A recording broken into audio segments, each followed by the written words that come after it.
أعوذ بالله من الشيطان الرجيم بسم الله الرحمن الرحيم الحمد لله رب العالمين بارئ الخلائق أجمعين والصلاة والسلام على أشرف الأنبياء والمرسلين سيدنا ونبينا وحبيب قلوبنا وطبيب نفوسنا وشفيع ذنوبنا أبي القاسم محمد اللهم صل على محمد ثم الصلاة والسلام على آل بيته الطيبين الطاهرين المظلومين ولعنة الله على أعدائهم أجمعين من يوم عداوتهم إلى يوم الدين أما بعد فقد قال الله تبارك وتعالى في كتابه وهو أصدق القائلين بسم الله الرحمن الرحيم واعتصموا بحبل الله جميعا ولا تفرقوا واذكروا نعمة الله عليكم إذ كنتم أعداء فألف بين قلوبكم فأصبحتم بنعمته إخوانا وكنتم على شفا حفرة من النار فأنقذكم منها كذلك يبين الله لكم آياته لعلكم تهتدون صلوات الله محمد اللهم صل على محمد وآل محمد. As we come towards the end of this series on Orthodox Islam, tonight we want to begin our discussion with first talking about whether Islam has an interest and an opinion in how Muslims should govern themselves, or whether Islam is merely faith for the individual. The actions that we have seen so far from the past caliphs, in, for example, how immediately after the passing away of the Prophet ﷺ, they changed some of his policies and some of the rules within Sharia. And then in the later caliphs, the Umayyad and Abbasids, in how they lived a life contrary to the life of the Prophet ﷺ in building palaces and living like kings, suggests that Muslims may have been fooled into having this belief and idea that religion was a personal matter and it was a private matter.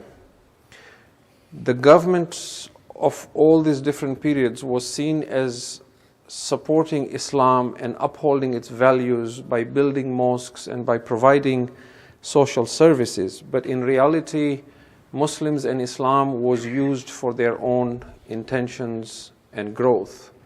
It was used, for example, to justify invading other lands in the name of jihad in order to gain access to more natural resources in those other lands and to collect taxes from the peoples of those other lands. And the wealth then became something that was personal to them, and they became royal families where they decided how that wealth of the ummah would be spent and where it would be spent and for what purposes.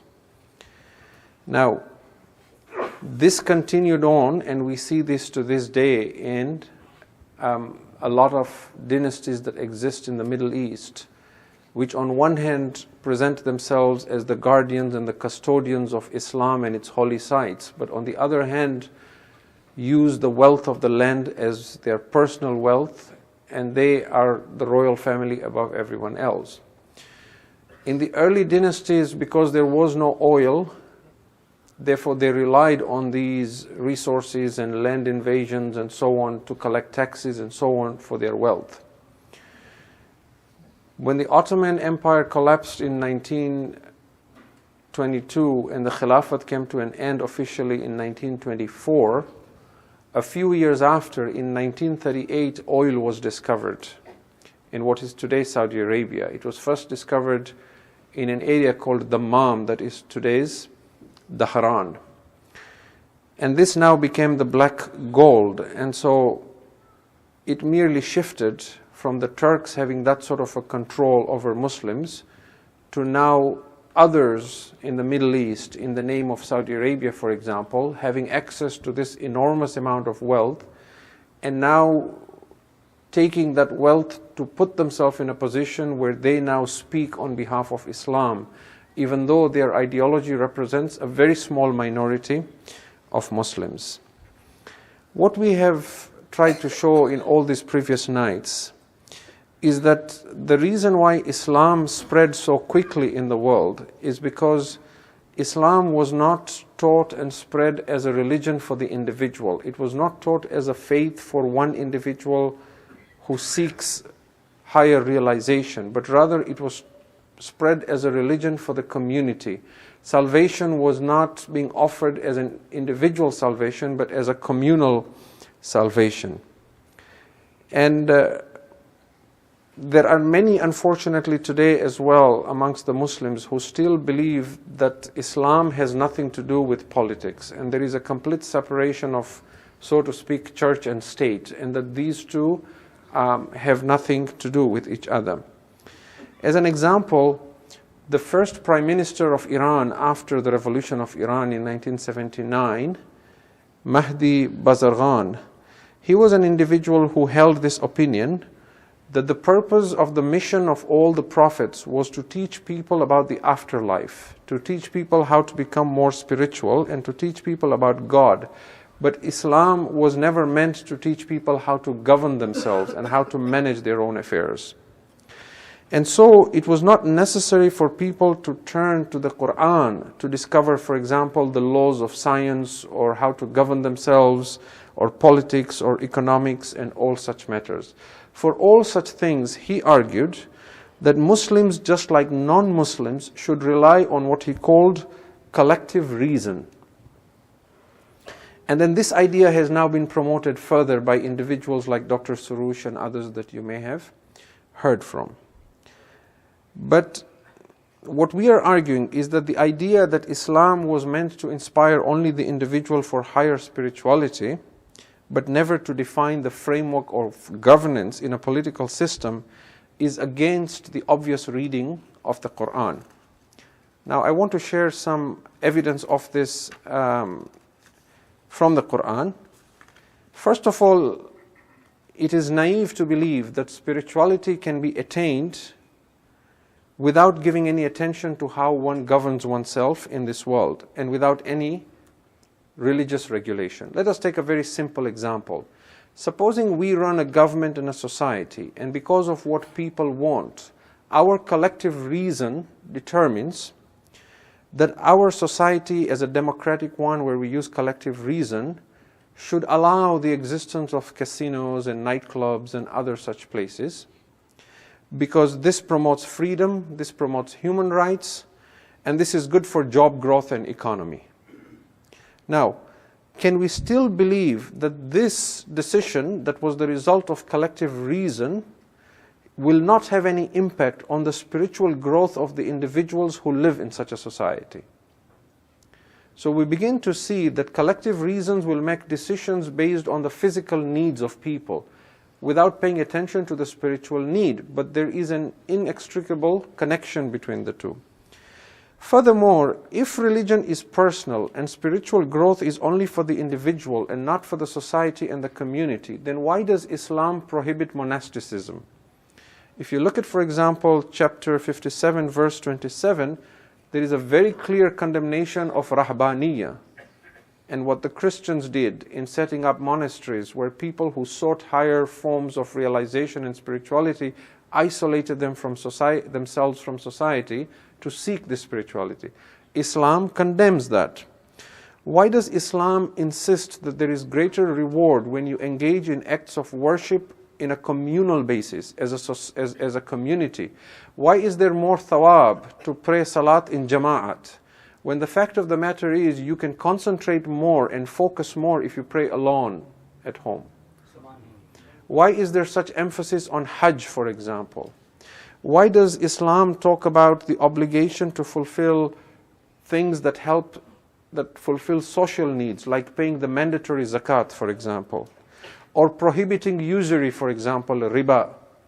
You can begin to see that Islam is not just interested in the individual's soul and spirituality, but in setting up a society and a community that is spiritual, because it is only in that atmosphere that individuals and families can be fostered to be more spiritual. And that is the success of Islam thus far, that it calls for salvation at a communal basis and not at an individual basis. verse 59. Verse 59. Allah does not simply ask the faithful to obey Allah and His Prophet.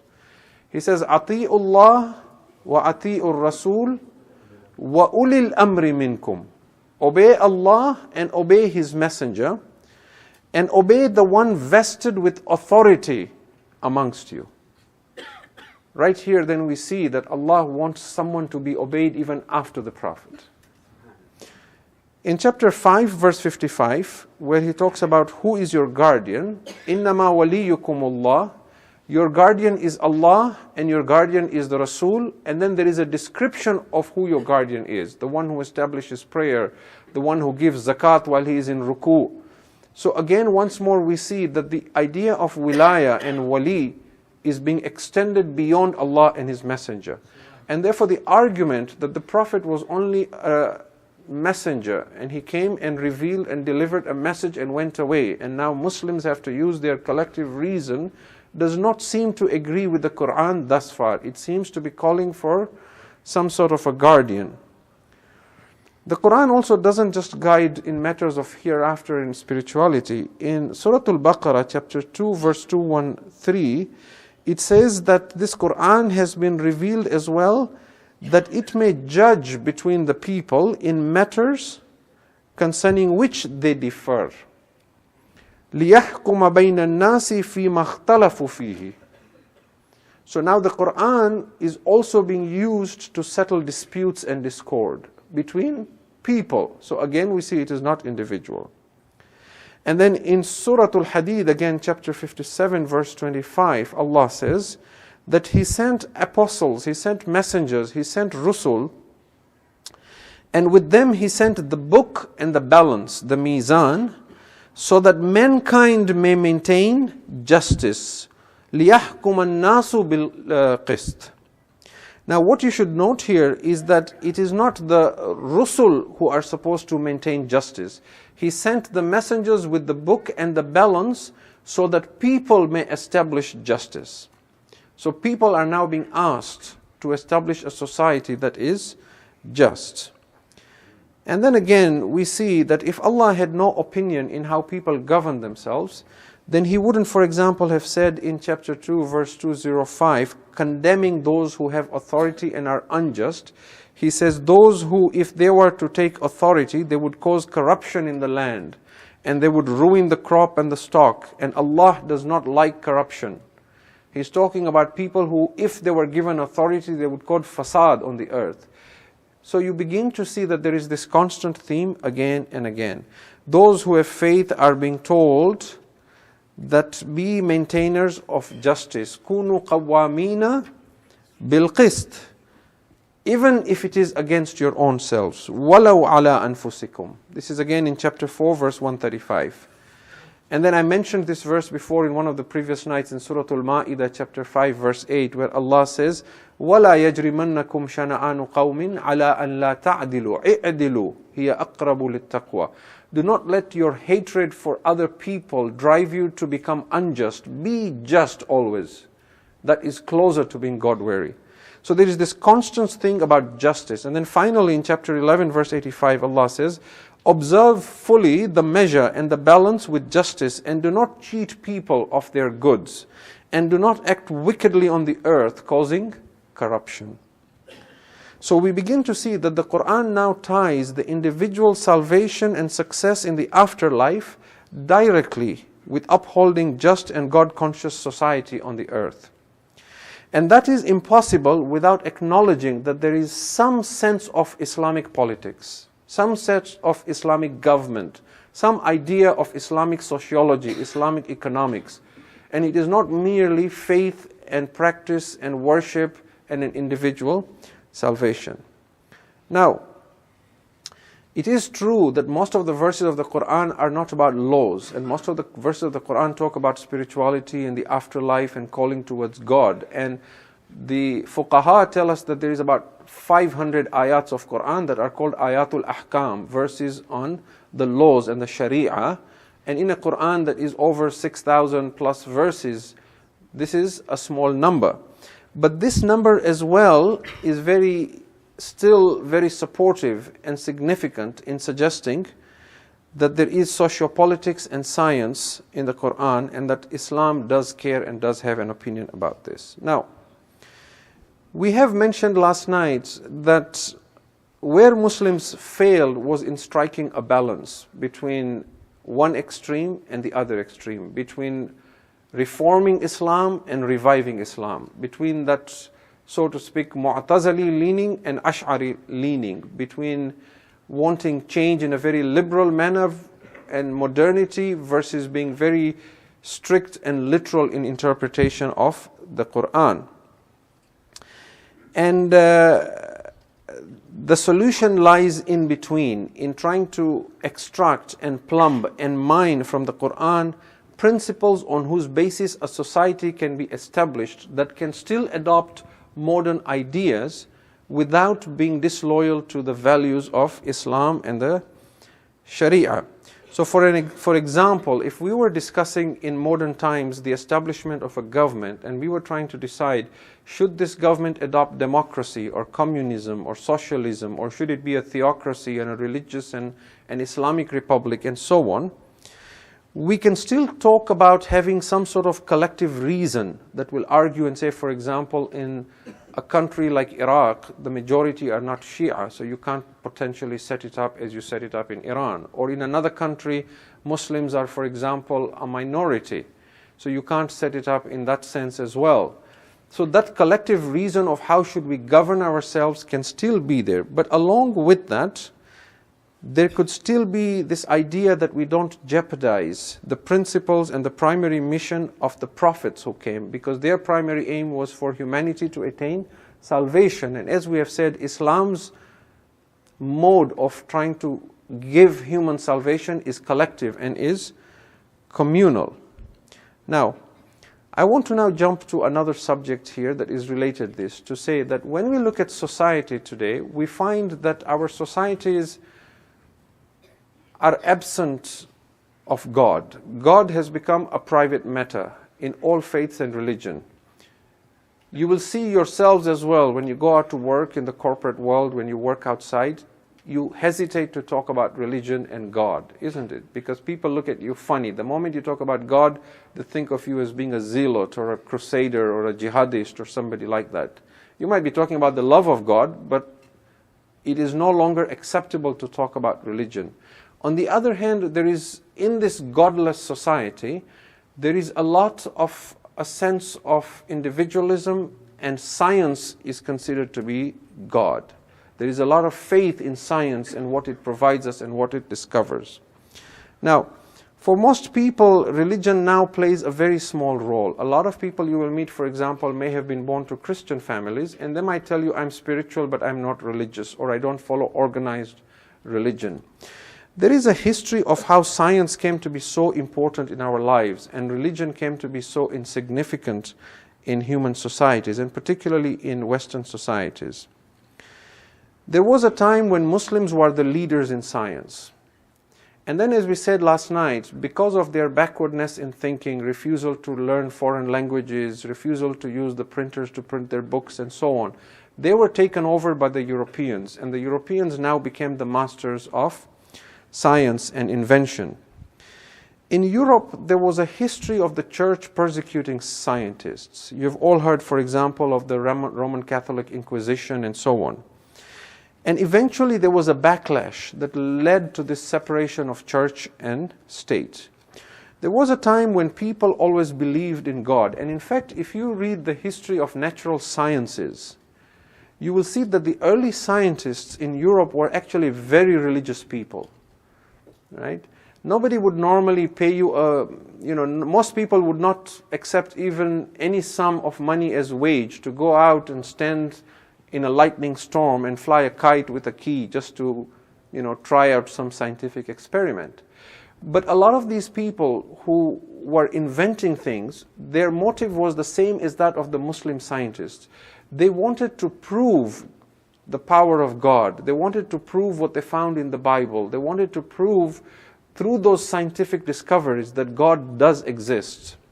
It is the opposite now where scientists will use science and research to prove God does not exist. But the early scientists, particularly if you study the history of natural sciences, you will see their aim was to actually prove that actually there is God. Now, a lot of disillusionment with religion was because science, as science progressed, it constantly was comparing itself not to all the religions of the world, but specifically to Christianity. And ideas such as there was a physical God sitting up on the heavens, some old man with a big white beard looking down at the earth, or the idea of God taking a physical form and coming onto the earth, it seemed fantastic and unbelievable to most people as they progressed in science. Many scientists in the early days were risking their lives if they were to suggest that the earth was the center of the universe or that it was not flat and so on and so forth. As philosophers progressed as well, they were dwelling on subjects like epistemology, and they were asking questions like, what is knowledge? What is reality? What is the truth? Who am I? Do I even exist? How do I know I am real? And so on and so forth. And as they were doing this, they were asking, is there any reality beyond my senses? Now, there is a very interesting history of how these empiricists, the people who came to argue that we can only trust on what we observe and what we can prove through our senses, and they came to call themselves the positivists or the logical positivists. There is a whole history to this that goes back to 1920s and 1930s. There was a Vienna Circle, and there was a group in Berlin, and they used to meet regularly, and they used to discuss, and they formed different rules of how things would be measured in science versus superstition, and so on and so forth. Now, the long and short of it was that science sought to argue that everything you believe in must have tangible proof. If I cannot understand or reproduce something in a lab, then it doesn't exist. And this proof should not be based on mere faith or belief, but on empirical proof and on sense perception. And of course, they discovered many things and many rules around which humans progressed. They discovered the cure to illnesses, they discovered new technologies, they discovered new machinery and new inventions. And so this started giving this impression to people that science was more useful than faith and religion. It delivered something tangible, whereas religion, particularly in Europe, seen through the lens of Christianity, was seen as something that merely promoted superstition and belief in fairies and miracles and so on. Right? Oftentimes, science would also disprove something that was held by the superstitious and the religious. So as an example, if a person had some form of mental health illness, the religious and the superstition would talk about the person being possessed by the devil and jinn and so on and so forth. Science would come along and talk about autism and different forms of mental health issues and offer some sort of hope through which people can be helped. So the more this happened, the more religion fell out of value and favor in the eyes of people. Science was seen as being something positive, something constructive. Religion was seen as something backward. Now, this is Christianity. Now, in Europe at the time, from an Islamic perspective, the Quran was not trying to improve people's lives from a physical perspective. The Quran does have ayats where it mentions science, where it mentions signs of Allah, but the primary aim of the Quran and Hadith is not to talk about physical need. You will see the Quran talk about, for example, eat clean food, or observing tahara and purity, or the miraculousness and health benefit of honey, for example. These sort of things are mentioned in the Quran, but the focus is on spirituality and salvation. The idea in the Quran is to uphold justice, to help men fulfill a destiny that transcends this world. This is because, from an Islamic perspective, the existence of this world is temporary. And this existence is also an animalistic one, and it is a very short journey in compared to the ultimate journey of one gaining higher consciousness of one's Creator. Now, Besides that, Islam also holds the belief that whatever humans need for their whatever they need for their physical needs, they will discover themselves sooner or later. So given enough time, men will learn even how to go to space. Men will learn how to cure illnesses. So the Quran does not spend a lot of time telling humans how to go to space, or how to cure this illness or that illness, or how to build buildings and so on, because humans will learn this as they interact with their physical world. On the other hand, humans have no access of knowing the unseen world, that which is beyond their senses. So the Quran focuses on that which humans will not be able to discover through experiment and through observation and through testing and trial and so on and so forth. So the Quran now focuses, for example, on bringing a realization in human beings that there is a life after death. Or for example, that there is a spiritual existence and a soul you possess besides your physical existence. Or for example, that whatever actions you do in this world has a consequence on your soul. And these affect an eternal existence after you live a short life here for 6, 7, 8, 9 decades on this planet. Now, as I said, in the early days, Christianity was opposed to science, and anyone who suggested anything that opposed the Bible risked their life. And this gave rise to the idea that you cannot have both. You cannot have science and religion. You would have to choose. Either you be the religious kind who says the earth is flat and the earth is the center of the universe, or you be the scientific, blasphemous kind, the heretic who believes in science and does not believe in religion. And this gradually then gave emphasis to atheism and agnosticism. And people who weren't sure, they said, I'm agnostic. I'm not made up my mind. Does God exist or does he not exist? So I'll just leave it at that. It was easy to ignore religion because its relevance was not seen in people's daily lives. The church tried to recover in some degree by, for example, not talking about hellfire. If you look at the Bible, there are verses that talk about hellfire, but you will be hard-pressed today to find any church that on a Sunday will deliver a sermon and frighten people with hellfire. They will only talk about love, for example, of God, right? Now, people began asking questions when they were initially hearing of all these verses about hellfire. Now they were taking control in their hands, and instead of submitting to a higher power, they were challenging it and saying, for example, I don't like being threatened. What kind of a God is this that threatens me? If God says to me, you have to do this, otherwise I'll put you in the fire of hell, that's like a man putting a gun to my head and saying, you have to do this, otherwise I'll shoot you. Well, go ahead and shoot me, because what's the value of believing or doing something when I'm not convinced? You're merely forcing me to do it. So that sort of an attitude was taken, and it was now easier to be anti-religion. You just needed enough people to start saying this, to build enough support so that now you could publicly proclaim these sort of ideas. Islam, and particularly the madhab of the Ahlul Bayt alayhim salam, had a different understanding. Allahumma salli ala Muhammad wa ala Muhammad. The Ahlul Bayt alayhim salam taught that Allah is the only reality, and man is in a constant journey towards this reality. Hellfire was not something that Allah picks you and puts you in the fire of hell. Rather, it was something that you end up in when you move away from complete consciousness of your Creator. It is a place where you feel complete absence and you have no consciousness of your God. In other words, your actions translate and transform into a reality in which your soul will then abide. Or to put it differently, it is in your hands and it is you who creates your heaven or your hell. So it is not Allah who punishes you. Allah, on the other hand, is constantly seeking to bring you towards Him and to give you higher consciousness and awareness of Himself, because that is where you will find a deep sense of tranquility, and that is where you will find inner peace and eternal bliss. And that is why you see now the Quran constantly saying, وَمَا ظَلَمُونَ وَلَكِنْ كَانُوا أَنفُسَهُمْ يَظْلِمُونَ. When they sinned and when they rebelled, it was not us that they were harming, but they were only harming themselves.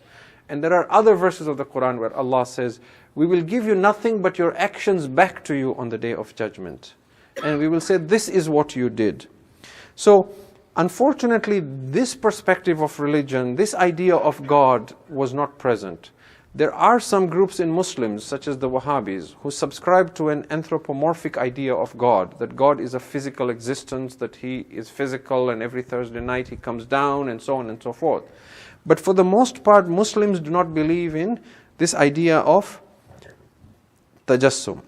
Now here let me say something, that even though scientists and atheists in particular will give you the impression that they hold themselves very strictly to science and to not believing in anything without proof, the reality is that when you probe hard enough, you will see that they also are not as scientific as they make it out to be. And that people buy into it because they don't see an alternative and they completely identify with their physical existence, so they think science is the new God. But if you probe hard enough, you will find that a lot of scientific, quote-unquote scientific evidence is actually based on faith.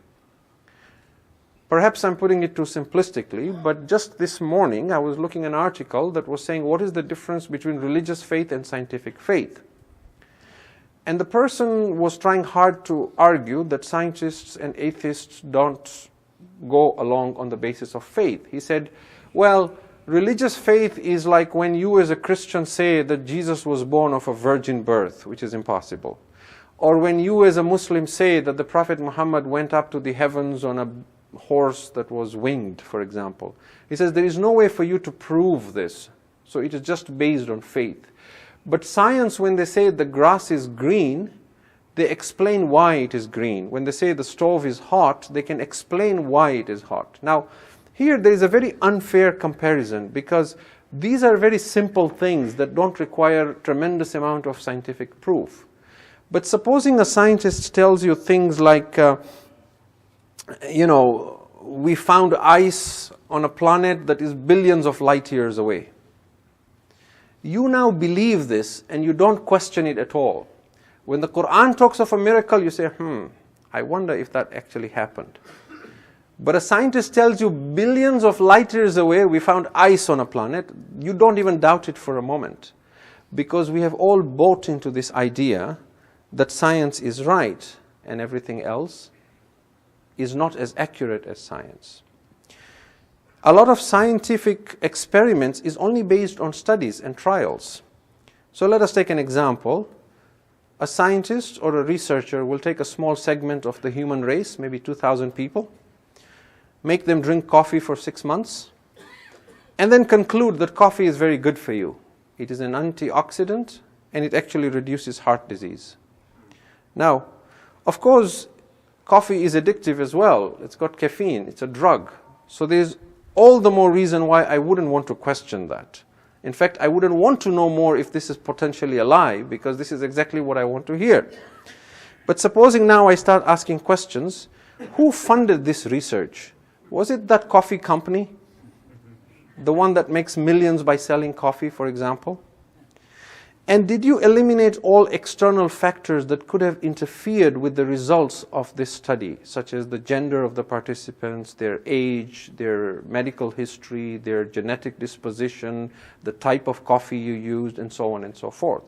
And they do admit that they try and eliminate all these factors, but there may be factors that they may not be aware of.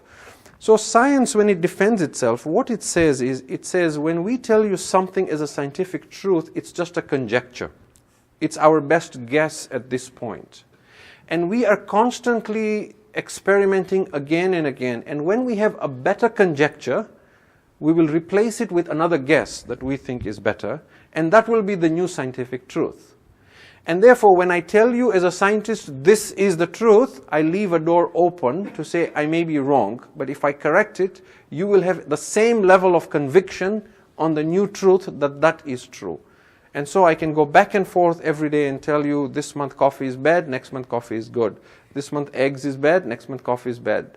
This month orange juice is bad, next month is bad. But I'm constantly doing research and I'm allowed to do that conjecture. Religion, on the other hand, cannot do that because religion argues that it is sacred and it is from God. So God cannot be experimenting. His knowledge has to be perfect. So if religion changes its mind, it is seen as the religion itself has a problem and it is false. Now, Consider as well, for example, the argument on Darwinism and evolution. A lot of people who are religious have been arguing for a long time, where is the fossil evidence? Have you ever seen any fossil evidence of a creature that was half this creature and half that creature that would prove evolution? They have their own arguments. I realize I'm putting it very simply here, but if you keep pushing and asking questions, you will come to a point where you will see that belief is also based on faith. It's not based on something concrete that is 100% sure. Or for example, when scientists will tell you there were these dinosaurs, and our kids all love dinosaurs, right? They'll tell you all these 30-letter names that I cannot even pronounce. But when you look at these dinosaurs, they have different structures, long necks, horns, and then they have very interesting colors. They have a blue and a green and a bit of red on the forehead and a bit of orange. And I used to wonder, they found the fossil and the skeletons. How did they know what colors these dinosaurs are? So I began looking into it. And I came to the conclusion that some of the things they discovered, like they'd see in the stomach some food leftovers, and through that they'd know if it was a carnivore or a herbivore and so on. But on color, they have some ideas through this and through that, but it's work in progress. But rest assured, if one of those dinosaurs was brought back to life, they might be surprised at how different it looks from what they predicted. But we never question it. We completely believe that. So I'm trying to show you that science in some ways also is based on guesswork and faith. And the Quran says this in chapter 6, verse 116. وَإِن تُطِيعْ أَكْثَرَ مَنْ فِي الْأَرْضِ يُضِلُّكَ عَنْ سَبِيلِ اللَّهِ. If you were to follow and obey most of the people on the earth, they will lead you astray. إِن يَتَّبِعُونَ إِلَّا الظَّنَّ. They are only conjecturing. وَإِنْهُمْ إِلَّا يَخْرُصُونَ. It is only guesswork. Okay, so now we conclude from this that man has an animalistic side and man has a divine side, which I have previously described as tabi'ah and fitra. Now, as religion became less relevant and science became the new God, whose word was now unquestioned, humans now began asking that if there is no God and I'm here by accident, and when I die I simply disappear into oblivion, then what is the purpose of my existence? Do I have a purpose? Is there anything that I can call good or bad? From where do I have this sense of justice or sense of beauty or right or wrong? If everything evolved through time and everything evolved because there was a need for it, what caused the need for humans to have a sense of humor, for example? Or a sense of justice, or a sense of beauty, or a sense of spirituality. So, despite knowing that this world is temporary, and I am just an animal, and I'm here by accident, why do I still crave immortality? How do you explain this through evolution and through Darwinism? Why do I still crave for perfection? If it was only a survival of the fittest that has brought us to this point, why are some humans selfless? You can understand a human being killing another one to dominate over him because that is survival of the fittest. It complies and agrees with the Darwinian theory.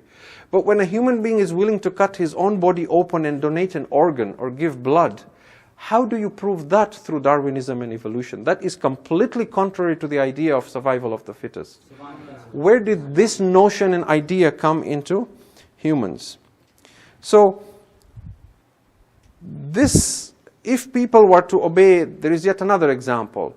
Why do humans obey any laws in society? If we are here by accident, there is no God, there is no purpose in life, and when I die I go into oblivion, why should I obey the law?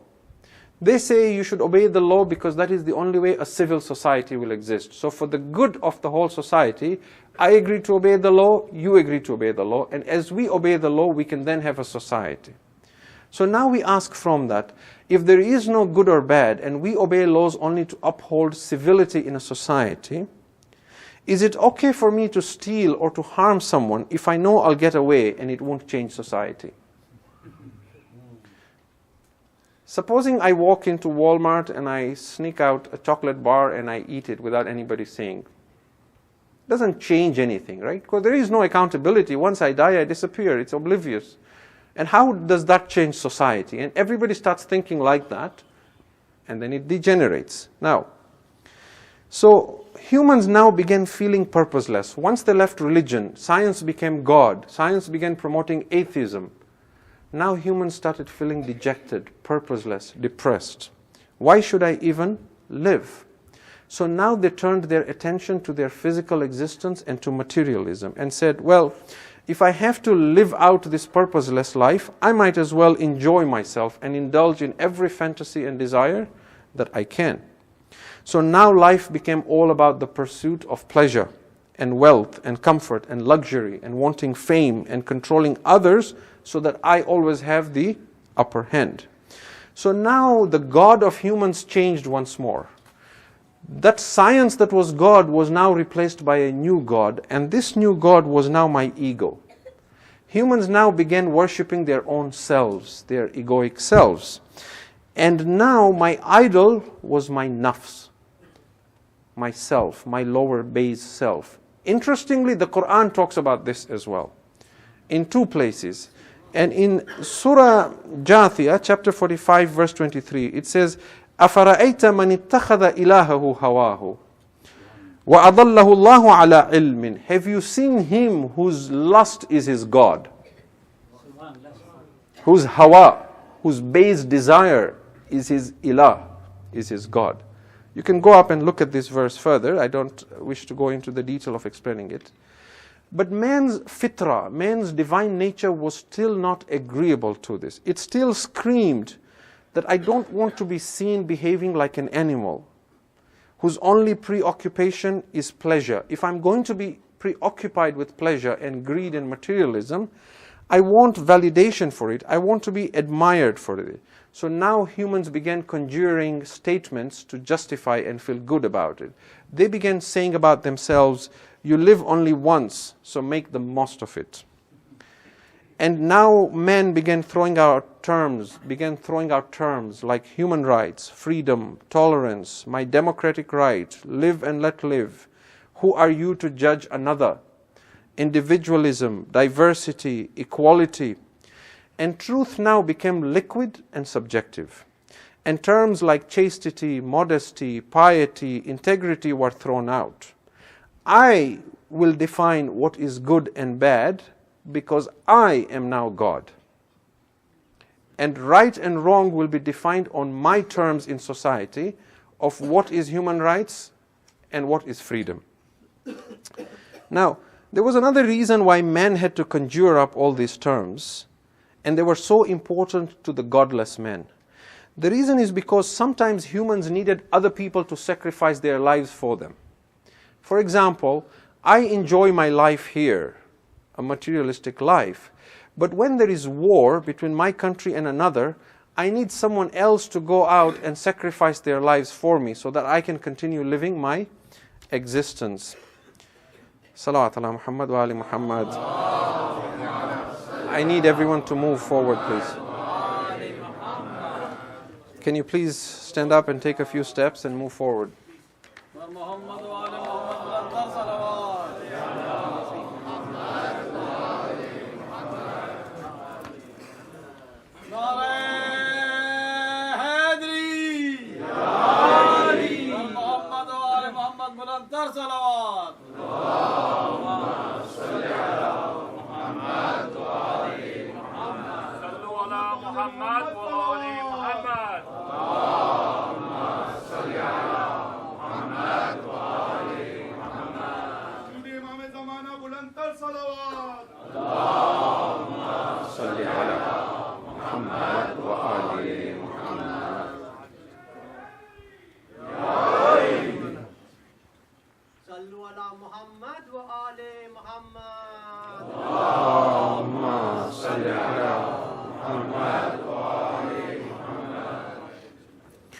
Now, if you ask a soldier to go out and give his life for the country, based on that same idea of having evolved from apes and survival of the fittest, it doesn't make any sense. We are all trying to survive.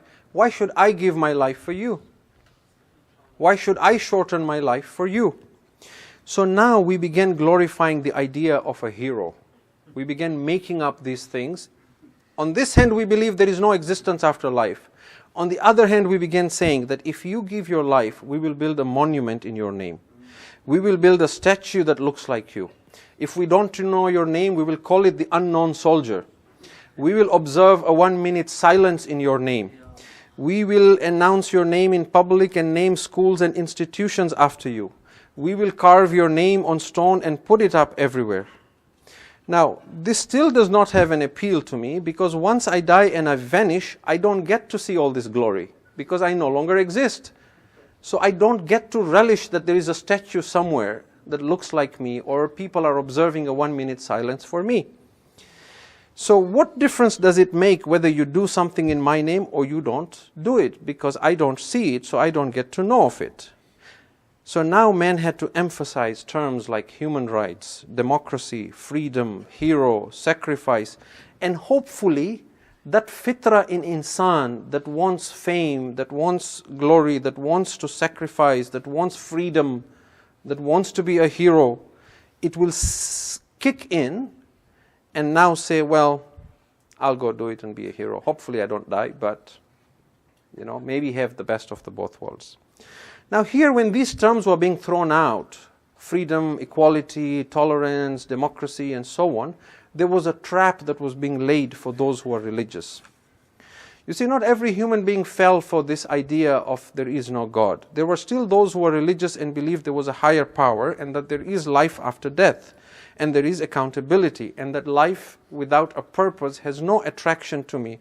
I'm not happy pursuing materialism if at the end of it I'm just going to cease to exist. The faithless, in their pursuit to end religion and to fight religion, began using these as value statements against the religion. So for example, they used equality in their terms and in their definition, and now questioned the religious and said, does your religion give equal rights to all humans? Oh yeah? How come a woman gets less inheritance than a man? How come a man's witness has more weight than a woman's witness? How can slaughtering an animal for food be kind? How can capital punishment be humane? How can you judge another human being, whether he's kafir or he's najis? And so they now started using terms like humanism, and it put the religious now on the defensive. And the trap here is that embedded in every value statement is a belief system.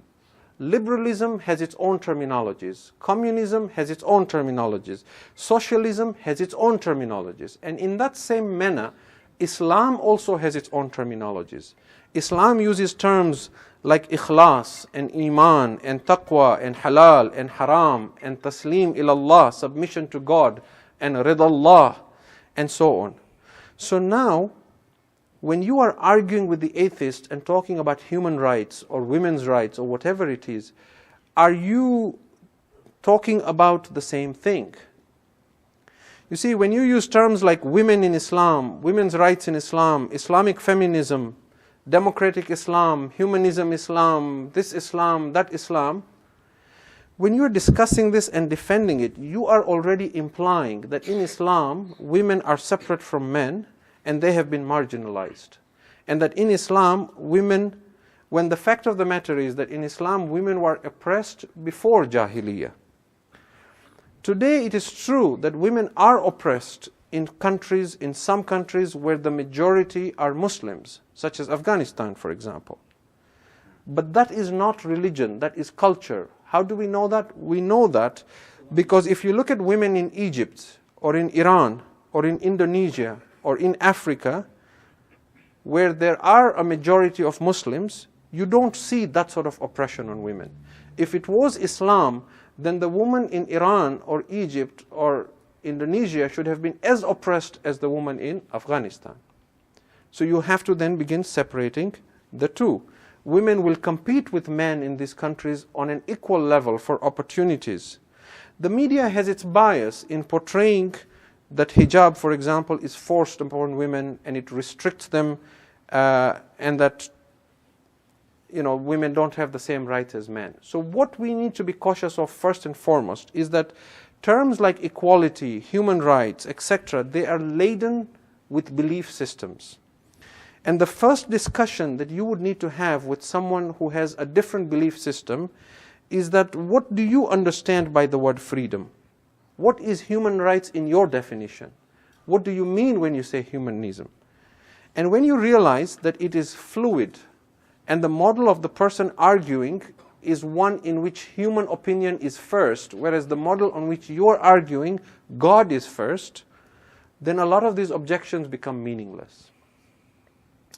Now, Muslims, to no exception of other faiths, as soon as they were faced with this crisis of a society that is godless, they immediately broke into two groups. One, as we discussed yesterday, was the modernists, the Mu'tazilite types. The other was the fundamentalists, or the Ash'arite types. And these were the ones who saw everything black and white as us versus them, Muslims versus the rest, or versus the West.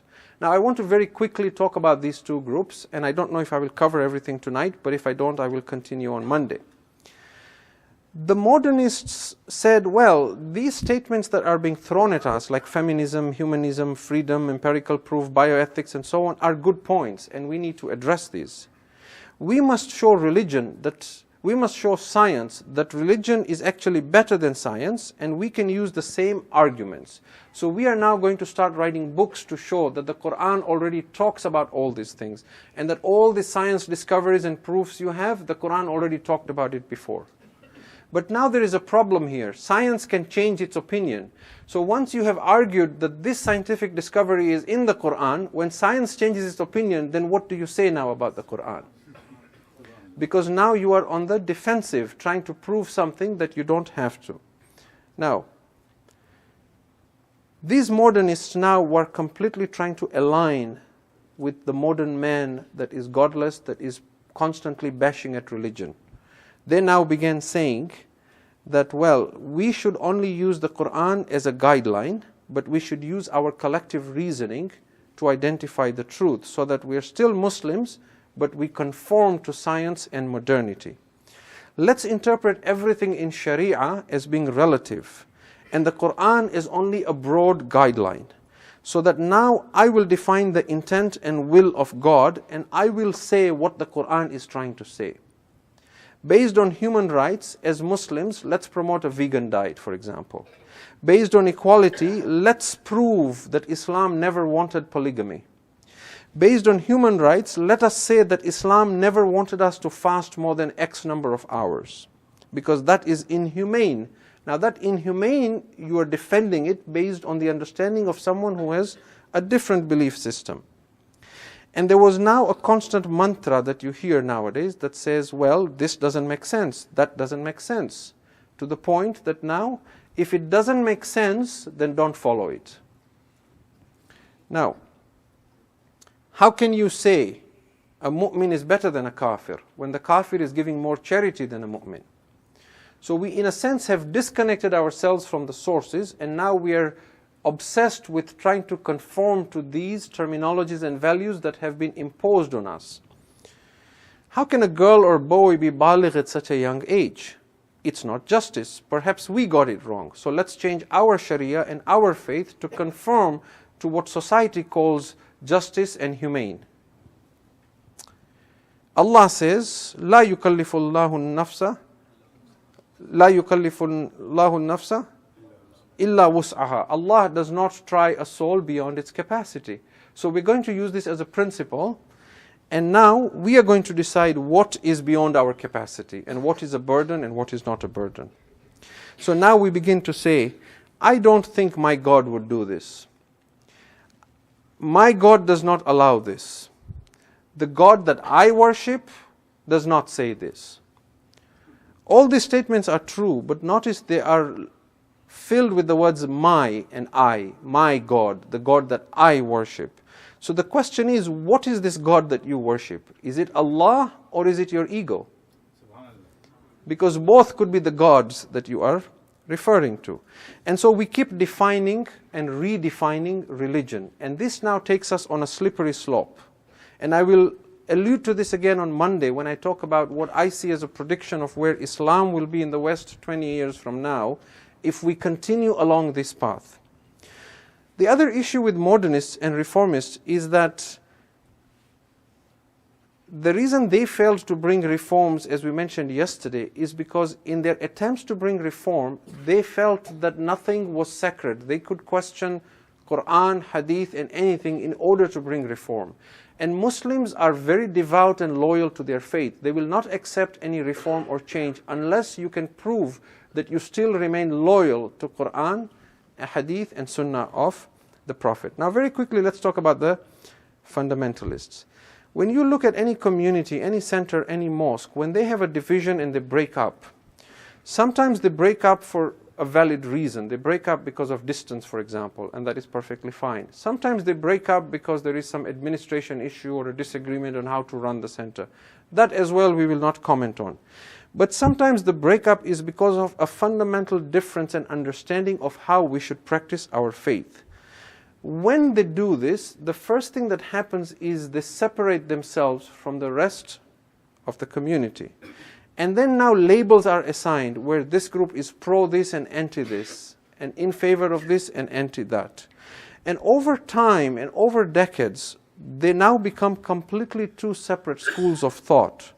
And this is actually how Muslims ended up becoming Shia Masjid, Sunni Masjid, except that now within the Shia you have groups, and within the Sunni you have groups. Let me give you an example of why this is dangerous. That any individual in the community who seeks to reform it must find ways to reform from within, rather than take a segment and create another school of thought. We used to have an individual at one point, way back in the 13th century, I think, or the 14th century, who was a mujtahid, and his name was Sheikh Ahmad Ahsa'i. Sheikh Ahmad Ahsa'i was a Shia mujtahid, and at first he only tried to bring about spiritual reform. At some point, because he took a lot of interest in Sufism, he started denying physical resurrection, and he started denying the bodily ascension of the Prophet ﷺ and Mi'raj. And he started filtering a lot of the things in eschatology and making them symbolic and esoteric. And then he went on to have some very extreme ideas about the Imams of the Ahlul Bayt. When he did that, he separated from the rest of the Shia, and he started a new madhab that were called the Shaykhis.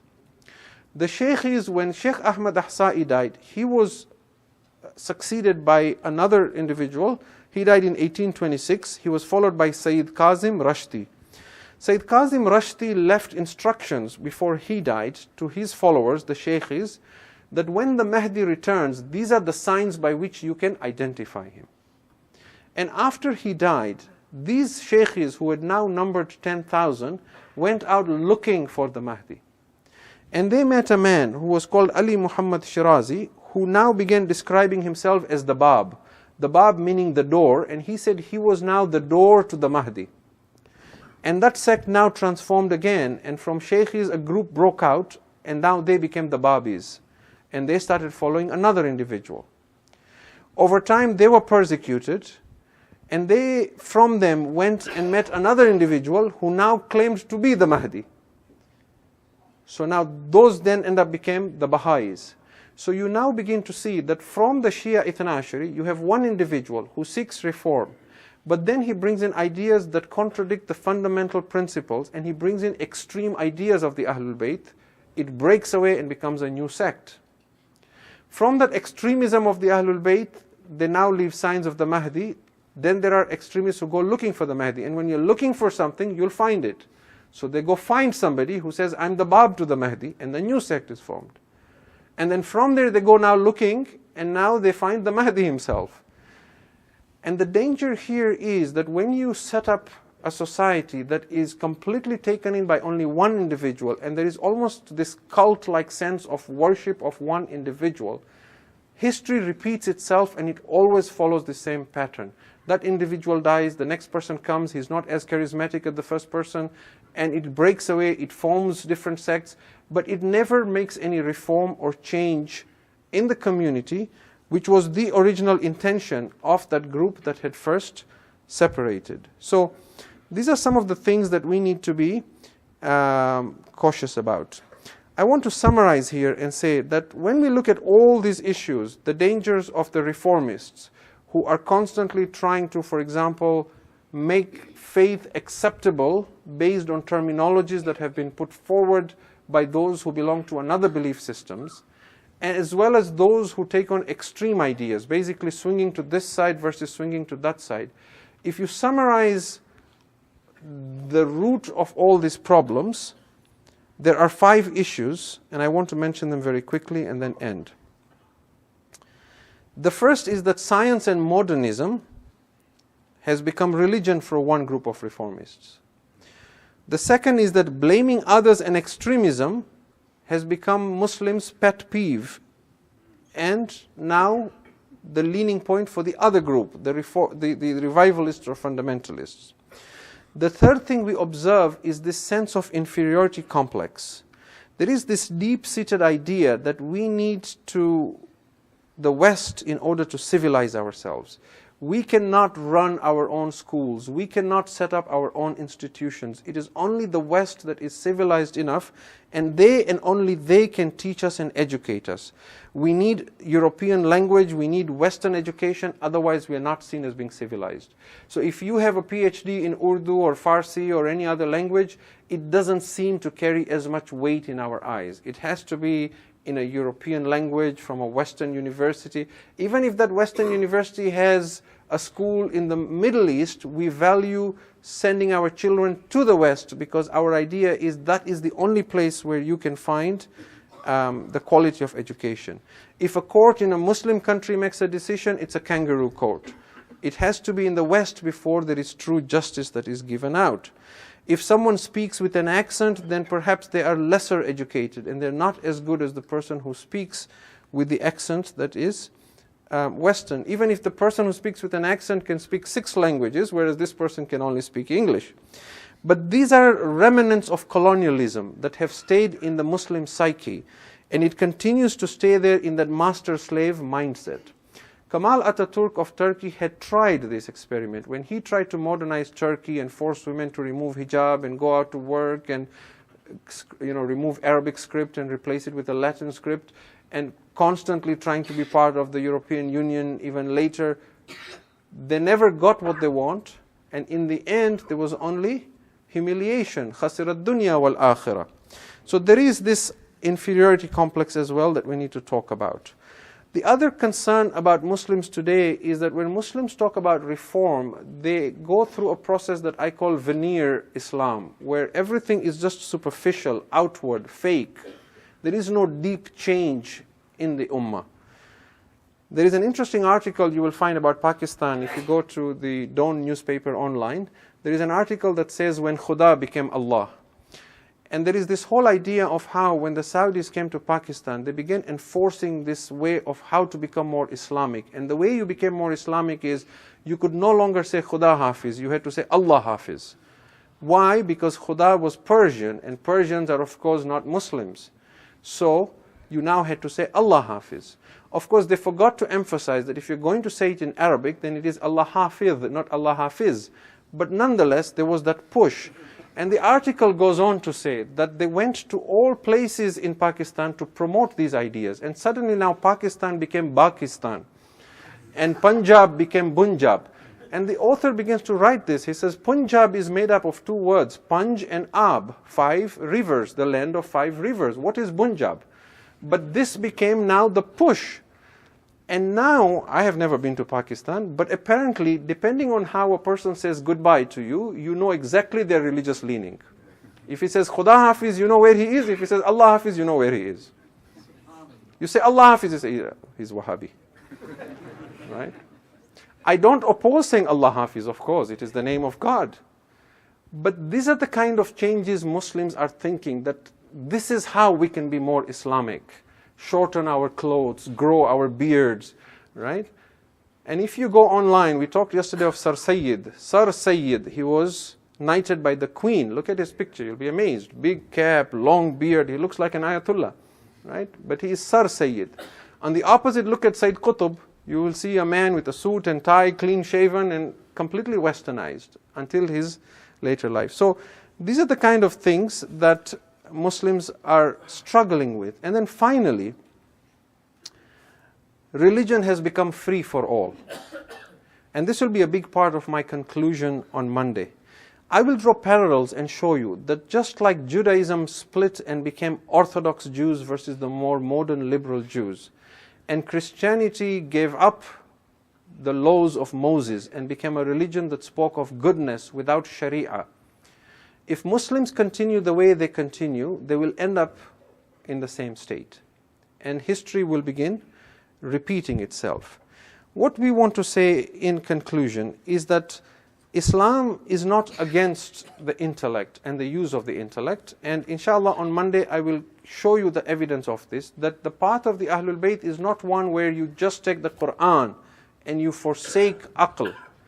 But Quran is primary and aql does not oppose Quran. But you hold both hand in hand.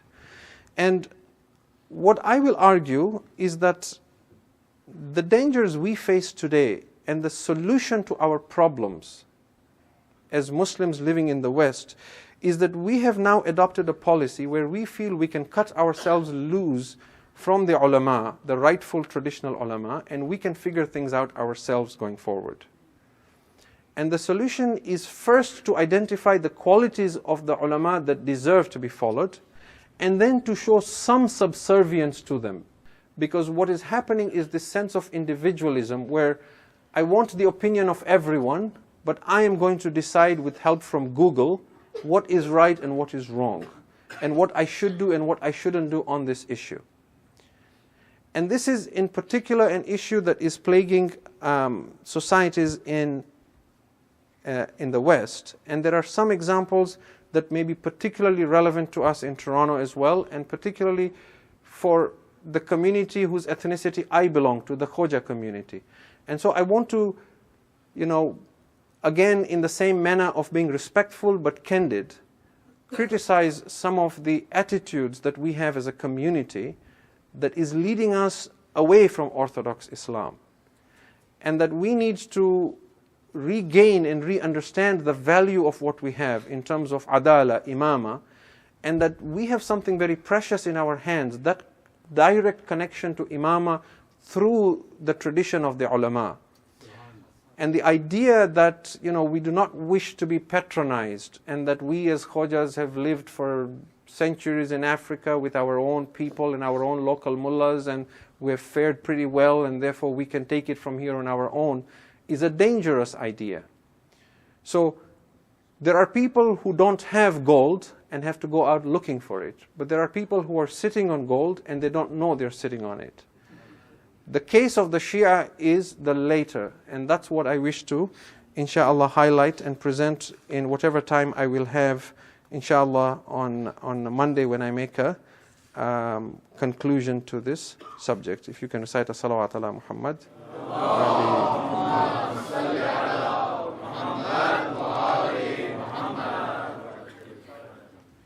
One more salawat ala Muhammad.